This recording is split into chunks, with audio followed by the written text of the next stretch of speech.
Ligue des Champions. Bon, vous avez compris les amis, voilà, c'est la Champions League. Quand vous entendez cette belle musique que je fais avec ma très très belle voix, c'est que c'est la Ligue des Champions. Ben voilà, j'espère que vous allez bien, la Team You. On se retrouve donc pour cette nouvelle vidéo. Et donc une vidéo où on va parler donc de cette Ligue des Champions avec les huitièmes de finale. Et on va faire un pronostic sur les prochaines affiches des quarts de finale, car nous avons déjà les affiches des prochaines quarts de finale. Alors revenons un petit peu plus sur les performances. Je rappelle avant tout les qualifiés. Le Bayern de Munich, l'Inter Milan, le Barça, le Borussia Dortmund, le Paris Saint-Germain, Aston Villa, Arsenal et le Real Madrid. Alors, il y avait pas mal de rencontres. Il y avait des joueurs algériens qui étaient concernés avec leurs clubs respectifs. Il y avait un duel ou un semblant de duel entre deux clubs où les Algériens étaient concernés. Un duel qui n'a pas eu lieu. D'ailleurs, c'est avec ça qu'on va commencer. C'est avec Borussia Dortmund contre le LOSC, où Mandy n'a joué aucun des matchs. Et où Ben Sebaini n'est rentré qu'en jeu lors des deux matchs. Lille qui avait très très bien fait le match aller avec un match nul. Un espoir en se disant que voilà, en France, au stade Pierre-Mauroy, face à une équipe de Dortmund qui est quand même, on va se le dire, elle est faible. On se dit, il y a des chances. Pas cette équipe du Borussia Dortmund, je le rappelle, est 11e. Et Lille, même si on savait que le rythme de jouer tous les 3 jours, tous les 4 jours allait peser pour eux, on sait que les matchs allaient s'enchaîner pour eux, que ça allait être de plus en plus difficile. Mais on se disait, pourquoi pas? Lille aurait pu faire l'exploit. D'autant qu'à la mi-temps, ils sont 1-0. Et malheureusement, l'expérience a joué en seconde mi-temps avec nos amis les Allemands qui ont renversé qui ont renversé le match en l'espace de quelques minutes avec un penalty d'Emre Can. Un but de Maximilian Beller à la 65e minute. Dortmund a poussé, Dortmund a gagné. Et malheureusement pour beaucoup de clubs français, à part le Paris Saint-Germain, ils sont bons, mais quand il s'agit d'arriver dans des moments très difficiles, dans des momentum, ils ratent, ils passent à côté. Et Lille, c'est dommage, parce que Lille est une équipe talentueuse, qui a de très bons joueurs, qui a peut-être un peu surperformé, mais qui avait réussi à faire des exploits quand même. Entre battre le Real Madrid, battre l'Atlético de Madrid, faire un match nul face à la Juventus, pas avoir été ridicule non plus face à Liverpool. On pouvait peut-être s'y attendre à ce qu'il fasse quelque chose. Bon. Finalement, ça ne s'est pas fait et c'est dommage finalement parce que quand on voit les 8 premières équipes, Liverpool, le Barça, Arsenal, l'Inter Milan, l'Atlético, le Bayer Leverkusen, le LOSC et Aston Villa, bon, il y en a quand même 2 qui ne sont pas passés. Même 3 qui ne sont pas passés. Liverpool qui était première, le Bayer Leverkusen et Lille. La grosse majorité est quand même passée, 5 sur 8. C'est dommage pour Lille. Bayer Leverkusen, pareil, il n'y a pas eu match en fait. Le Bayern a l'expérience par rapport au Leverkusen. Et le Bayern, finalement, va atteindre logiquement ses quarts de finale dans un duel allemand. Ou voilà, que ce soit le duel allemand Bayern de Munich, Bayer Leverkusen, ou que ce soit le duel espagnol, le derby madrilène, l'expérience a répondu. Même si pour le derby madrilène, on peut quand même se l'accorder que ça a été très difficile. Et encore une fois, ça a fini au tir au but. On y reviendra. Mais pour rester sur le duel allemand, eh bien, pour le Bayern, voilà, un Harry Kane qui a répondu présent. Un Harry Kane qui a vraiment montré tout son talent. Et le Bayern Munich qui va en quart de finale. Quart de finale avec qui ils vont affronter l'Inter de Milan. L'Inter de Milan qui a gagné de manière toute logique Feyenoord. Feyenoord, dont il y a Hadj Moussa, qui a été titulaire lors des deux matchs, qui n'a pas réussi, qui malheureusement a été impuissant, et pourtant, à la mi-temps, ils auraient pu y croire, le Feyenoord. Un partout. Bon, il y a un penalty à la 51e minute de Kanaloglu. Hadj Moussa n'a pas fait non plus un match, il a fait ce qu'il pouvait. Il a tenté des dribbles, il a essayé de remporter des duels, mais il avait en face de lui Augusto qui voilà, a été très performant. Il n'a pas pu faire ce qu'il a pu faire. De toute façon, Hadj Moussa, on sait que en termes de statistiques, il n'est pas trop là. Il fait quand même de bons matchs, mais il ne fait pas les matchs qu'on attend de lui pour un ailier droit. C'est le problème de Hadj Moussa, qui est quand même allé en huitième de finale. Bravo au Feyenoord. Hadj Moussa, huitième de finale Ligue des Champions, c'est des matchs d'expérience qu'il va acquérir. Voilà. Un Inter de Milan, Bayern Munich. On fera les pronostics à la fin de la vidéo. Mais c'est une belle affiche. Un remake de la finale Ligue des Champions 2006 pour les anciens. Sinon, le Barça qui s'est qualifié sans trembler face au Benfica Lisbonne, et pourtant à l'aller c'était très difficile pour le Barça, réduit à 10 très rapidement. Beaucoup d'occasions pour le Benfica, il n'y avait pas Angel Di Maria à Benfica, le Barça s'en est remis à Rafinha, 1-0. Et puis au retour, voilà, il n'y avait pas match, 3-1. Le suspense a très vite été enlevé. Pareil pour Aston Villa Bruges ou Aston Villa, voilà, il n'y a pas eu de suspense. Aston Villa a clairement été au-dessus de Bruges. Donc voilà, Aston Villa qui rejoint les quarts de finale. Je ne sais pas si c'est la première fois. Je pense qu'ils ont déjà gagné la Ligue des Champions, Aston Villa, si je me trompe. Oui, ils ont déjà gagné la Ligue des Champions. Donc bon, c'est pas pour la première fois de leur histoire qu'ils iront en quart de finale, mais c'est bien. Aston Villa qui retrouve les quarts de finale, c'est pas mal. Et le Paris Saint-Germain qui s'est qualifié. Alors oui, à mon grand regret, le PSG s'est qualifié. Le PSG a très bien joué le match aller, a quand même réussi à résister à la pression de Anfield.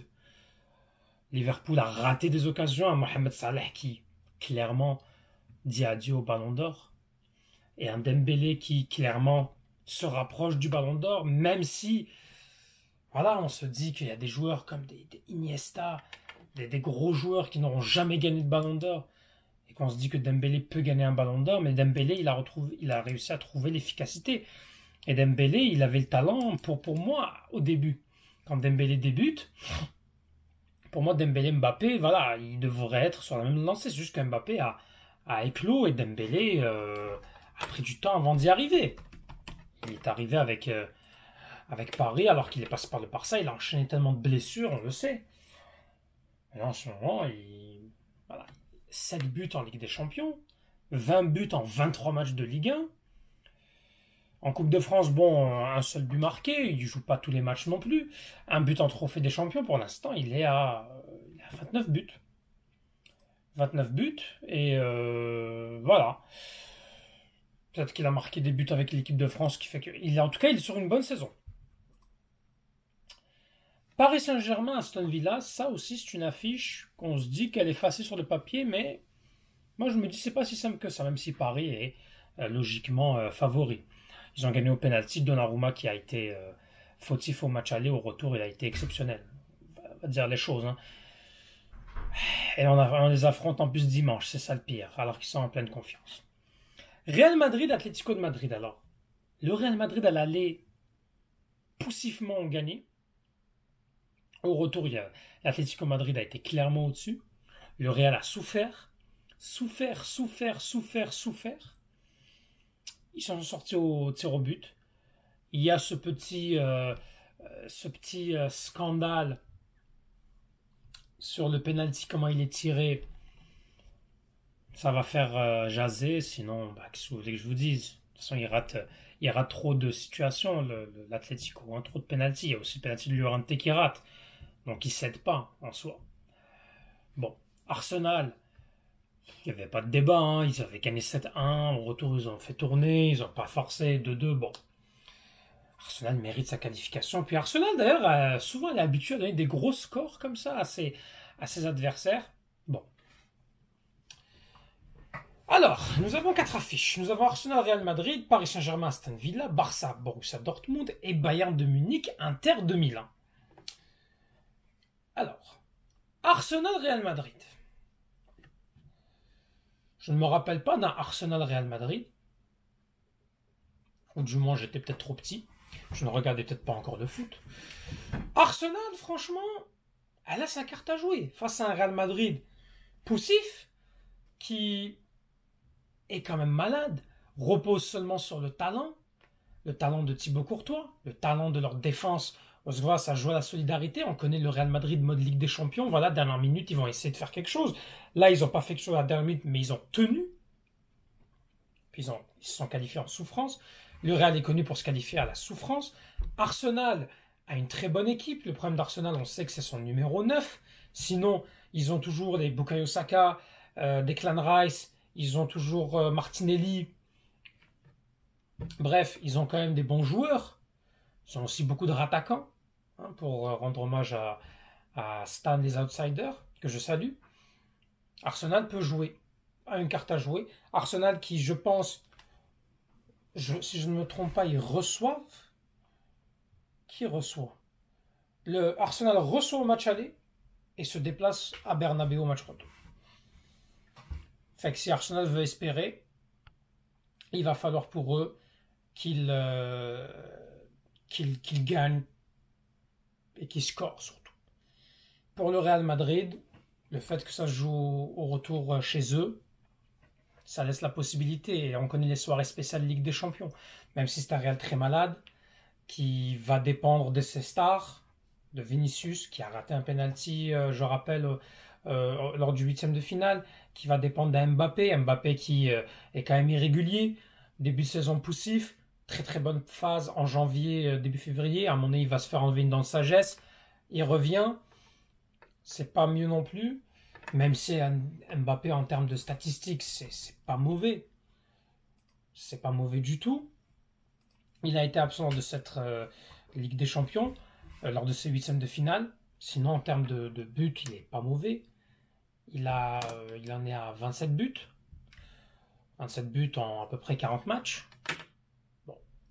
C'est une bonne première saison, hein, pour Mbappé. C'est dur de commencer. Surtout que il a souvent été mis en faux numéro 9, qu'il a été mis des fois à gauche, tantôt à droite. Et il doit partager le poste avec Vinicius. Mais on a vu quand même des joueurs du Real Madrid. Voilà, on sentait que ça se joue à rien quand même. Parce que Bellingham qui était très énervé. Il y a eu beaucoup de mésententes entre Bellingham et Tchouaméni. On avait un Bellingham très nerveux. Un Vinicius qui, voilà, comme d'habitude, va essayer de chambrer. Ça devient parfois désagréable. Mais ça le fait. En tout cas, voilà un petit peu pour le Real Madrid qui va jouer d'ailleurs sans Tchouaméni. Sans Tchouaméni le match aller. Ils ont beaucoup de blessés. Il faudra faire attention pour eux. Puis Arsenal, il va falloir s'ils veulent gagner, il va falloir qu'ils fassent autre que ce qu'ils ont fait l'année passée. Le PSG Aston Villa, je pense que le PSG favori, mais Aston Villa, c'est les retrouvailles avec Unai Emery. Unai Emery est un très bon tacticien, il connaît le jeu espagnol. Puis ils n'ont rien à perdre, Aston Villa, donc pour eux, ils vont tout donner. Le Barça, Borussia Dortmund, Barça est clairement favori, on a un Dortmund malade. Mais attention à ne pas sous-estimer une bête blessée pour le Barça. Et surtout, le Barça, c'est très important pour eux, hein. Cette saison, je pense qu'ils veulent aller la chercher la Ligue des Champions. Ils ont l'effectif pour, ils ont la tactique, ils ont l'entraîneur pour. Va falloir que ça reste sérieux jusqu'au bout, le Barça. Et puis Bayern Munich, Inter Milan. Le Bayern va jouer difficilement. Ça va être difficile pour le Bayern de Munich. Pas cette équipe du Milan, de l'Inter Milan, pardon, elle est solide.